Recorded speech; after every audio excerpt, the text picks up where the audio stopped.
Je suis Clotilde Dussoulier et vous écoutez la rediffusion d'un des épisodes cultes de Change ma vie, Je ne suis pas mon gâteau au chocolat.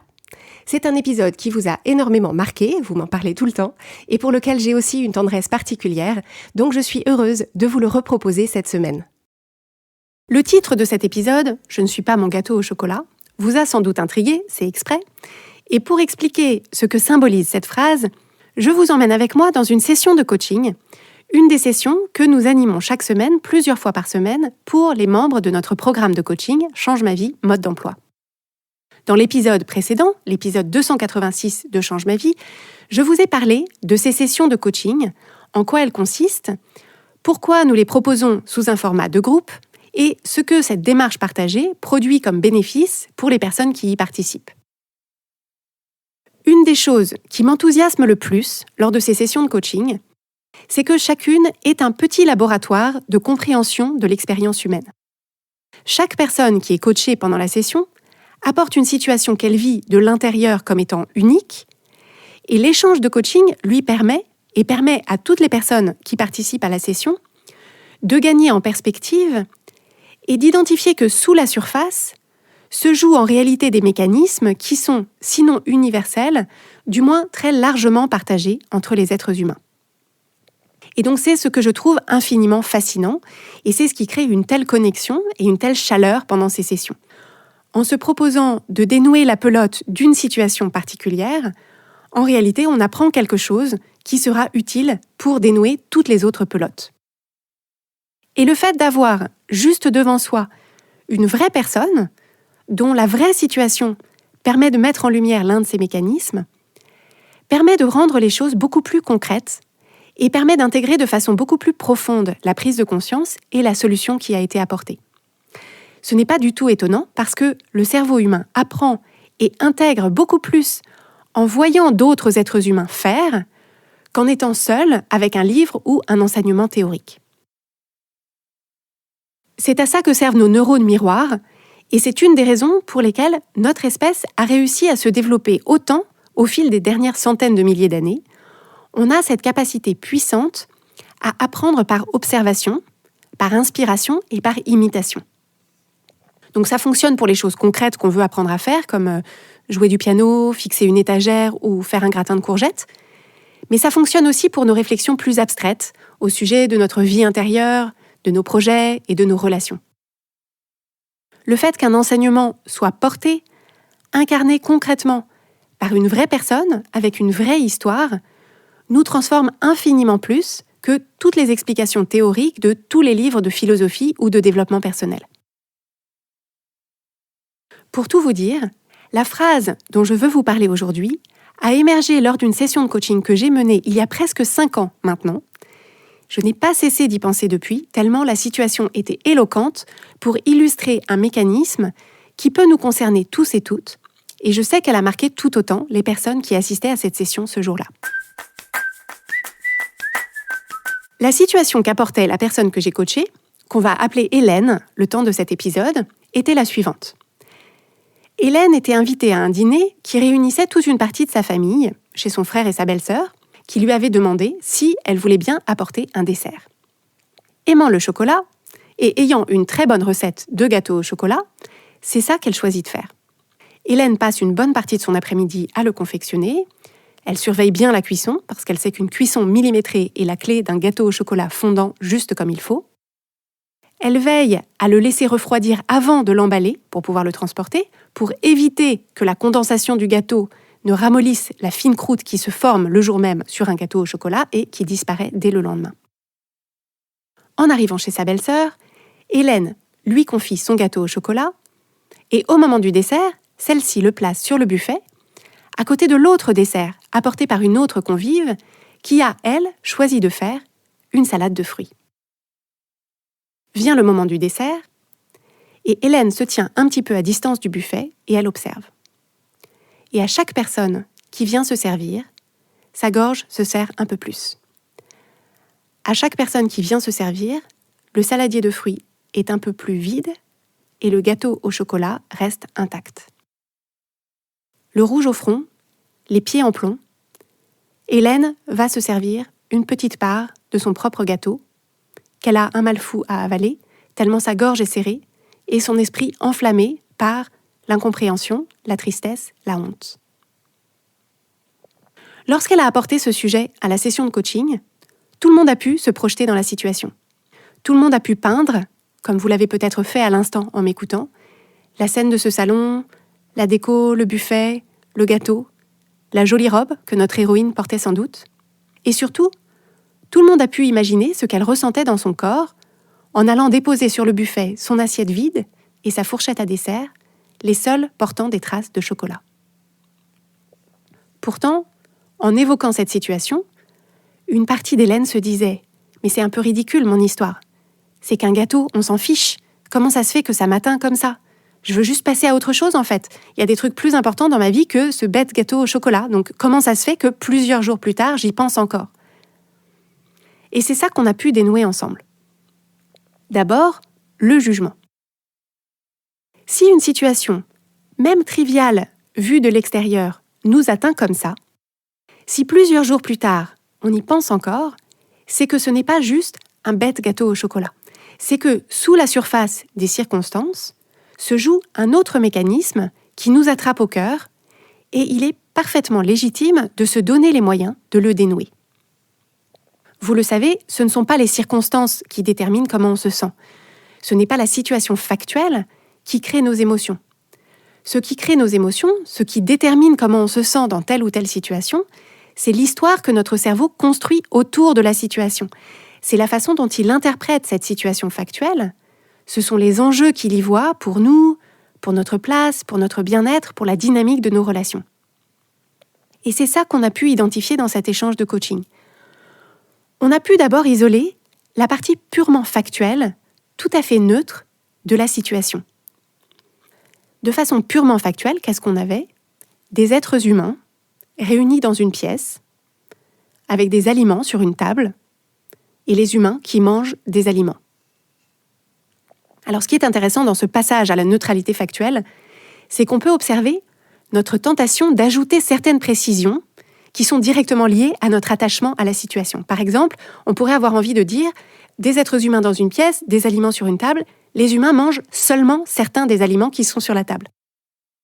Mais dans cette formulation, ce seulement certains des aliments, on n'est déjà plus dans une lecture neutre. Le simple fait qu'on porte notre attention là-dessus introduit une notion d'enjeu autour de qui mange quoi et pourquoi, et cet enjeu nous emmène déjà sur le terrain de l'interprétation que notre cerveau fait de la situation. Donc à ce stade, on s'en tient à l'expression la plus neutre de la situation, la description la plus détachée. C'est utile de ralentir à ce moment-là parce qu'il y a un vrai effet d'apaisement à se connecter à cette zone de pure neutralité des circonstances. Des humains dans une pièce, des aliments sur une table, les humains qui mangent des aliments. Quand on crée un espace pour ne considérer que cette version-là de la situation, ça permet de calmer cette inflammation émotionnelle qu'on pouvait ressentir, parce qu'on peut constater que, sur le plan purement objectif, la situation ne présente pas de danger. Ça ne veut pas dire que nos émotions ne sont pas légitimes, ça ne veut pas dire que notre façon de vivre la situation est ridicule, ça ne veut pas dire que notre difficulté n'est pas réelle, mais ça permet de reprendre le dessus sur cette réaction émotionnelle en se disant « extérieurement, il ne se passe rien de grave. Donc il n'y a pas d'urgence à me défendre ou à me protéger de quoi que ce soit.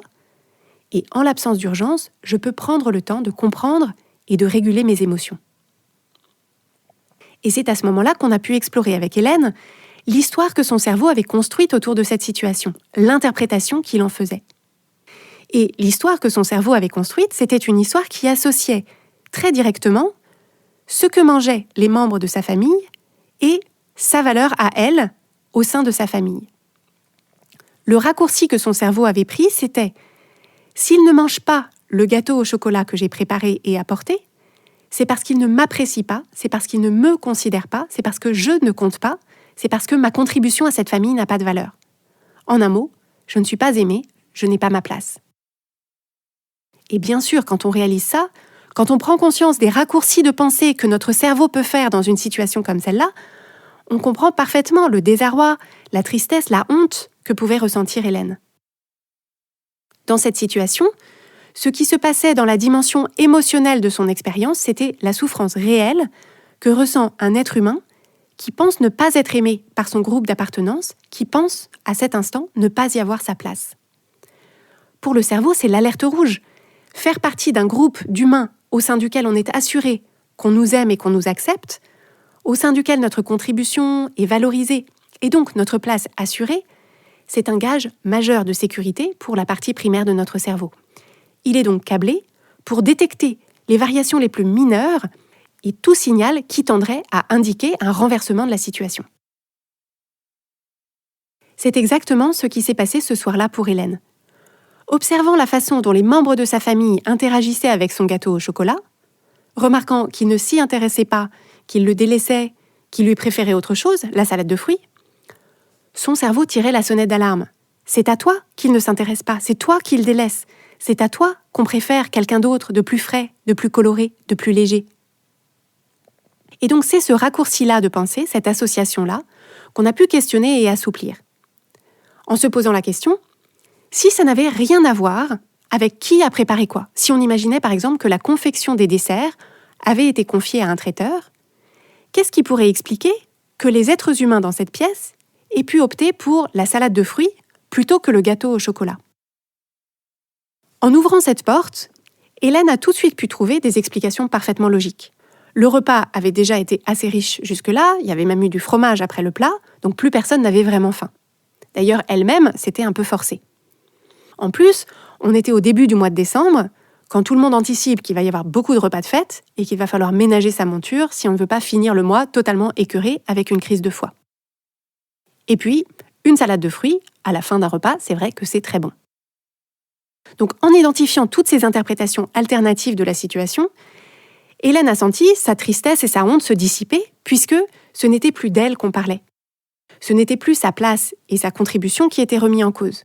Elle avait maintenant l'espace pour considérer que, elle aussi, dans une situation similaire, elle déciderait quel dessert goûter en fonction de son appétit et de son envie, de façon complètement indépendante de la personne qui l'aurait préparé, sans qu'il y ait un jugement ou un rejet sous-jacent.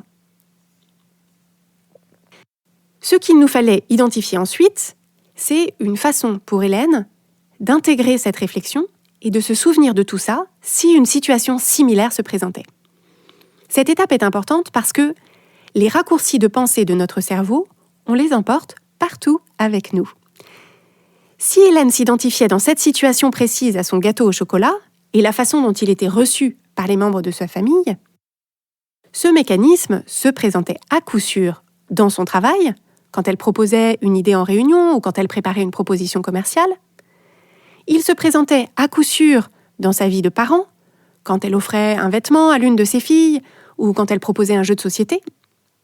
Il se présentait à coup sûr dans sa vie de couple ou sa vie amicale, quand elle suggérait un film à voir ou un chalet à louer. Dans toutes ces situations, si les personnes en face n'adhéraient pas à l'idée, n'acceptaient pas sa proposition, n'aimaient pas trop le vêtement, n'avaient pas très envie de voir ce film ou de louer ce chalet, à coup sûr, son cerveau lui disait « c'est toi qu'on rejette, c'est toi qu'on n'aime pas, c'est toi qui es nul ». Donc l'enjeu, c'était de trouver une pensée qui pouvait synthétiser cet enseignement, une pensée qui lui parle, une pensée alliée, qu'elle pourrait mobiliser au moment M pour se souvenir de tout ça et se dégager de ce mécanisme d'identification. Et cette pensée que nous avons trouvée ensemble, cette pensée que j'adore, qui m'a moi-même été très utile dans des situations similaires et que je vous propose à vous aujourd'hui, c'est « Je ne suis pas mon gâteau au chocolat ». Cette pensée, qui bien sûr me fait penser à Magritte, contient exactement ce message. Lorsque notre cerveau nous dit que ce qu'on a produit, ce qu'on a proposé, que ce soit une chose ou une idée, nous représente nous personnellement, et que le sort qui leur est réservé détermine notre valeur, notre place, la considération ou l'amour qu'on nous porte, cette pensée permet d'identifier ce mécanisme pour mieux s'en détacher. Je ne suis pas mon gâteau au chocolat. Je choisis de ne pas faire de lien entre ma valeur personnelle et le fait que les gens mangent ou pas ce que j'ai apporté, qu'ils adoptent ou pas mon idée, qu'ils aient envie ou pas de porter le vêtement que je leur ai acheté, qu'ils aient envie de voir ou pas le film dont je leur ai parlé. C'est un grand soulagement et une grande liberté qui s'ouvre si ma valeur et ma place dans le monde ne sont pas remis en jeu tous les jetons sur le tapis à chaque fois que j'apporte un gâteau quelque part ou que j'ouvre la bouche en réunion. Soulagement parce que ça me libère d'un grand poids, celui d'essayer de contrôler ce que les gens autour de moi pensent, de contrôler leur goût et leurs opinions, ce qui est impossible, mais que j'essaie de faire désespérément si je ressens ce besoin fondamental qu'ils aiment ce que je fais et ce que je propose. Et ça permet aussi de se sentir beaucoup plus libre d'essayer, de tester, de tenter de nouvelles choses, de nouvelles recettes, de proposer de nouvelles idées, en se sentant au sec et en sécurité dans notre identité, qui est complètement séparée de cette chose tangible ou de cette idée qui va sortir de nous, qu'on a certes modelée de nos mains et mise au four, mais qui maintenant existe dans le monde sans qu'on ait besoin de lier notre destin au sien. Un peu comme un pommier qui garde toute sa valeur et toute sa noblesse, même si, à la saison des pommes, certaines sont magnifiques et d'autres sont ratatinées, déformées, refusent de mûrir et ne seront mangées par personne. Le pommier n'est pas sa pomme et je ne suis pas mon gâteau au chocolat. Donc, premier bénéfice d'identifier et de rompre cette identification, c'est ce soulagement et cette liberté. C'est notre énergie qui est redirigée vers l'expérimentation et donc la croissance. Mais plus important encore, si je ne suis pas mon gâteau au chocolat, si je ne suis aucune des choses que je fais, que je prépare, que je propose, ce qui s'ouvre ensuite comme questionnement délicieux, passionnant et beaucoup plus fructueux, c'est « qui suis-je en dehors de ça ?» Quelle valeur ai-je envie de voir en moi, dans qui je suis, et non pas dans ce que je fais? Quelle valeur est-ce que je veux apporter au monde et à mes relations, par qui je suis, par ce que j'incarne, par les émotions et les expériences que je partage avec les autres, par la façon dont je les regarde, dont je les écoute, dont je les aime? Je vous confie donc ces questions, en même temps que cette pensée puissante « Je ne suis pas mon gâteau au chocolat ».